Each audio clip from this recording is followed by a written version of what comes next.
नमस्कार दोस्तों, मैं मोनू भारद्वाज। आज हमारे पूर्वी रिकॉर्डिंग स्टूडियो न्यू दिल्ली में छठ गीत की मिक्सिंग हो रही है, रिकॉर्डिंग हो चुकी है। मैं आप लोगों को मिलाना चाहता हूं हमारे बड़े भाई सुनील भारद्वाज जी से।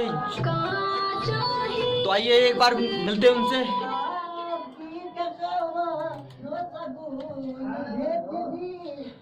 ये हमारे सुनील भाई हैं, बड़ा मिक्सिंग कर रहे हैं, थोड़ा बिजी है। 1 मिनट लेना चाहेंगे हम इनका। भैया कुछ बताना चाहेंगे हमारे दर्शकों को आप? नमस्कार भैया, पूर्वी रिकॉर्डिंग स्टूडियो में आप लोगों का स्वागत है। और आज हमारे यहाँ छठ का एक प्यारा सा गीत हो रहा है जो कवर सॉन्ग करा है आरती भारद्वाज जी ने। आरती भारद्वाज जी।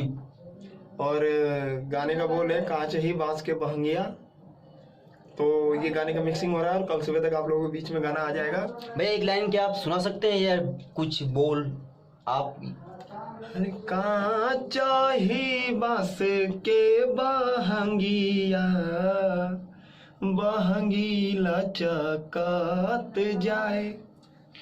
वाह भाई वाह, बहुत बढ़िया। हमारे भैया ने भी आपको गाना सुनाया, बैकग्राउंड में सुन सकते हैं आप।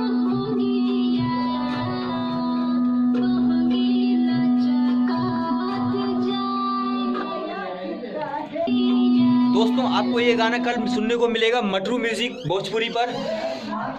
जो गाना गाया है आरती भारद्वाज जी ने, बहुत ही प्यारा और मधुर गाना गाया है उन लोगों ने। मैं आप लोगों को ये गाना सुनाऊंगा मटरू म्यूजिक भोजपुरी पर। तो प्लीज़ मटरू म्यूजिक भोजपुरी पर जाइए, सब्सक्राइब कीजिए, लाइक कीजिए, शेयर कीजिए और अपना प्यार दुलार दीजिए इसी तरह। जय हिंद।